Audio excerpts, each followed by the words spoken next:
자, 이제 전일 시장을 좀 다시 한번 되짚어보면서 우리 국내 시장으로 들어와 보도록 하겠습니다. YG경제연구소 차영주 소장 나오셨습니다. 어서 오세요. 안녕하십니까? 네, 안녕하세요.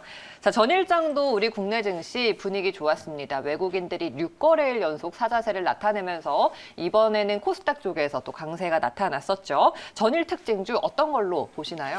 전일은 아무래도 서울시와 부산시 선거가 이제 끝나고 네. 나니까 선거 이후에 이제 올라가는 종목들 중에서 건설 업종이 어제 굉장히 좀 부동산에 대한 강했죠. 기대가 예, 크죠. 부동산에 네. 대한 기대가 강해서 일단은 건설 업종 중에서 GS건설을 좀 말씀드리도록 하겠습니다. 물론 건설 업종이라고 한다라면 뭐 건설, 건자재 뭐 여러 가지 어제 뭐 한샘도 많이 올랐고요. 네, 맞아요. 뭐 이런 모습들을 우리가 확인할 수가 있는데 제가 GS건설을 이제 뽑은 이유를 좀 설명을 좀 드리면 GS건설 같은 경우 지금 현재 브랜드 이제 각 아파트들마다 브랜드가 있는데 우리가 그전에는 이제 그 삼성중공업에서 만들었던 삼성 브랜드가 이제 가장 강했었던 그런 모습들을 보이고 있습니다만 최근 강남권에서 가장 선호하는 브랜드 1위가 자이입니다. 그래서 GS건설이 만든 자이가 현재 지금 브랜드 선호도 1위를 달리고 있다라는 점에 있어서 아무래도 재개발, 재건축이 들어간다라면 조합원들이 이것은 투표를 통해서 결정하는 거 아니겠습니까?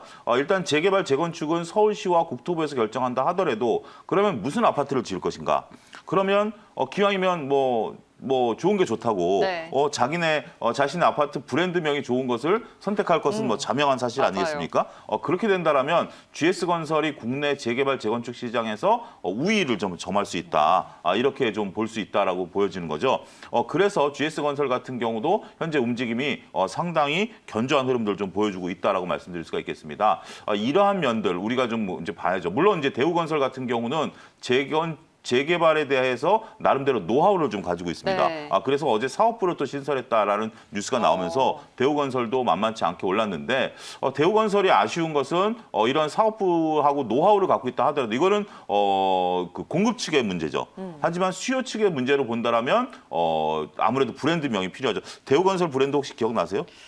잘 안 나죠? 선뜻 다가오지. 트로트월드밖에 생각이 그러니까 안 나는데요. 선뜻 이렇게 다가오지가 네. 않죠. 근데 자이라든지 그쵸. 뭐 이런 것들에 뭐 대해서는 레미안이라든지. 이런 것들에 대해서는 지금 뭐 우리가 쉽게 지금 뭐 그쵸. 아파트를 네.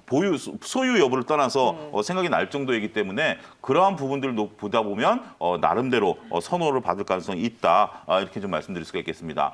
차트도 대우건설과 좀 비교를 해보시면 지금 같이 좀 띄워주시면 좋겠는데요. 대우건설 대비해서 그 GS건설 차트가 좀 깔끔한 느낌들을 좀 받습니다.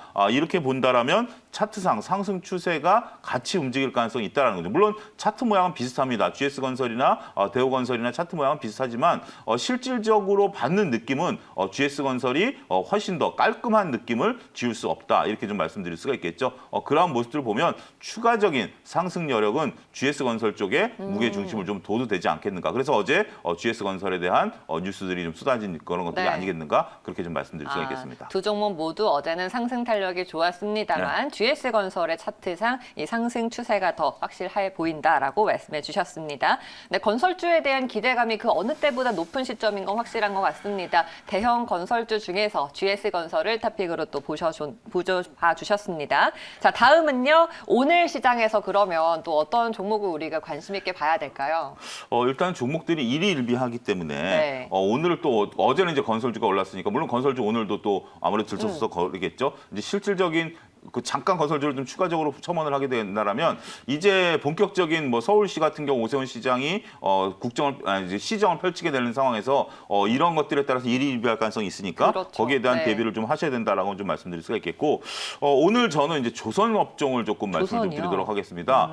그 중에서 한국조선해양을 말씀드리도록 하겠는데요. 네. 조선 업종 같은 경우 어제 그렇게 눈에 들어오지는 않았습니다. 근데 제 눈에는 들어오는 게 네. 어제 같은 경우 올라가는 종목만 최근에 장세가 그렇지 않습니까? 올라가는 것만 가고 안 올라가는 것은 잘 안 올라가요. 근데 어제 같은 경우 지금 여러분들 차트에서 화면에서 보시다시피 빨간불을 켜면서 끝났다라는 겁니다. 그러니까 약간 강보합 수준에서 조선 3사가 다 끝났다라는 거예요. 그러한 모습들 보면 오늘은 뭔가 좀 모멘텀을 차지할 수가 있지 않겠는가. 물론 이제 오늘 뭐 이것을 이게 딱 뭐 점찍듯이 찍은 것은 아닙니다만 어찌됐든 최근의 흐름들이 좋기 때문에 꼭 오늘이 아니다 하더라도 조선주에 대한 관심들은 필요하다. 물론 이렇게 보실 수도 있겠습니다. 수혜주 운하의 인하에 따른 그러한 어떤 사태로 인해서 조선주들이 각광을 받았고 이미 그게 끝났기 때문에 조선주는 이제 조금 조심스러운 거 아니겠는가라고 말씀하시는 분들도 일부 계신데요. 조선업종 같은 경우 현재 지금 연이은 수주 재파 소식이 전해지고 있습니다. 이번 주 들어서도 한국조선해양이 5척의 배를 수주했고요. 보통 수주란 우리가 이제 여러분들 그 회사 다니시는 분들은 아시겠습니다만 연초에 사업 계획 세우고 그다음에 연중에 이런 것들에 대한 조정을 하고 연말에 이제 어떤 결과치가 나오기 때문에 보통 수주 같은 경우도 연말에 몰립니다.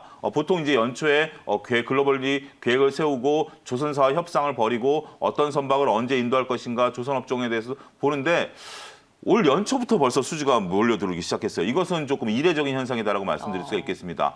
이만큼 현재 지금 배가 부족하다라는 현상이죠. 수에즈 운하가 좀 여러분들 수에즈 운하 그때 사태 났을 때 글로벌 배들이 움직이는 네. 지도를 보셨을 텐데 이게 수에즈 운하뿐만이 아니라 미국 앞바다에도 배들이 좀 많이 떠 있어요. 그만큼 지금 하역을 못해서 지금 노동자들이 이제 코로나19로 줄어들다 보니까 LA항이라든지 뉴욕항에 하역을 못해서 배들이 한 일주일 정도 대기를 하고 있답니다. 그러면 일주일 동안 배가 몇 척이 대기를 할 것 같습니까? 그만큼 배에 대한 수요가 더욱더 늘어난다라는 거죠. 그것을 가장 빠르게 효과적으로 만들어낼 수 있는 게 우리나라 조선 3사죠. 지금 현재 일본 배도 문제가 됐고 중국 배도 그 전에 문제가 됐기 때문에 따라서 그러한 모습들을 보게 된다면 조선업종이 몇 년간의 일감은 충분히 확보되어 있는 상황이다. 그리고 앞으로도 이러한 일감에 대한 선호도는 계속해서 늘어날 가능성이 있다라고 네. 보는 거죠. 그렇게 된다면 조선업종은 어떤 전략이 필요하냐라고 봤을 때 이렇게 따박따박 모아가는 전략이 필요하다. 한꺼번에 조선업종이 급등하거나 급락하거나 할 가능성은 제가 볼 때는 특히 없습니다. 특히 급락할 가능성은 거의 없고요. 급등할 가능성도 없는 상황에서 그럼 조선주 좀 답답하다 하시는 분들도 계십니다. 하지만 안정적으로 조선업종에 대해서 20-30% 수익을 바라신다면 차분히 모아가시면 한 번의 오버슈팅으로 그런 것들을 충분히 만회하실 수 있다라고 보는 거죠. 조선업종 같은 경우 어려운 주식이다라고 여러분들이 생각하실 수가 있는데 오히려 쉬운 주식일 수도 있습니다. 조선주 같은 경우 업황 사이클, 그러니까 글로벌리 경기 업황 사이클을 철저히 타는 종목이기 때문에 경기를 잘 보시는 분들 입장에서 본다라면 어떠한 주식보다 조선주가 투자하기 편하다라는 거죠. 우리가 요즘 주린이 분들이라고 소위 불리우는 분들이 경기에 대한 관심도 많고 경기에 대한 강의들 유튜브 이런 거 많은데요. 그런 거 들으시는 지식을 쏟아부을 때 개별 중소형 종목을 사기에는 조금 쉽지 않다라는 걸 느끼실 겁니다. 그러한 지식으로 우리가 살 수 있는 게 무엇이냐? 반도체라든지 조선업종이 된다라는 거죠. 철강업종까지 포함해서 그러한 모습을 보게 된다라면 조선업종에 대한 관심은 지속적으로 우리가 관심 있게 보셔도 되지 않을까 말씀을 좀 드릴 수가 있겠습니다. 그 조선주 중에서 한국조선해양을 탑픽으로 보시는 거예요? 그렇습니다. 지금 삼성중공업 같은 경우도 만만치 않게 수주가 들어오고 있고요. 네. 한국조선해양도 만만치 않게 들어오고 있는데 한국조선해양은 여러분들 잘 아시다시피 대우조선이라든지 미포조선이라든지 이런 것들에 대해서 종합적으로 다 갖고 있는 회사 아니겠습니까? 그리고 대우조선해양이 나름대로 좀 그 기술력을 갖고 있는 부분들 이런 것들을 한국조선해양과 같이 협업 관계가 있고 그다음에 미포조선 같은 경우 컨테이너를 지금 현재 가장 시급한 컨테이너를 소위 말해서 찍어낼 수 있는 그런 모습들을 갖고 있죠. 컨테이너선 같은 경우는 선종이 그렇게 다변화되어 있지 않기 때문에 이렇게 조립식으로 레고 블록 이렇게 만들듯이 만들어낼 수가 있습니다. 그런 것에 대한 가장 강자는 글로벌 탑티어는 미포조선이 되겠고요. 하지만 이런 것들을 종합적으로 아우를 수 있는 다양한 선종에 대한 그런 그 기술력을 갖고 있다라면 한국조선해양이 높다 이렇게 좀 말씀드릴 수가 있겠습니다. 알겠습니다. 자, 글로벌 수주가 계속해서 이어질 것으로 보이는 조선업종 향후 몇 년간의 일감을 확보해 놓은 만큼 안정적으로 우리가 조금씩 모아가는 관점에서 수익을 챙길 수 있겠습니다. 그중 한국조선해양을 탑픽으로 꼽아주셨습니다. 자, 오늘 금요일 시장은요. 네. 외국인들의 사자세가 계속 이어질지도 궁금하고요. 전략을 어떻게 세워야 될까요? 전반적으로 봤을 때 전략은 지금 시장이 강세장이다라는 것을 여러분들이 인식하셔야 됩니다.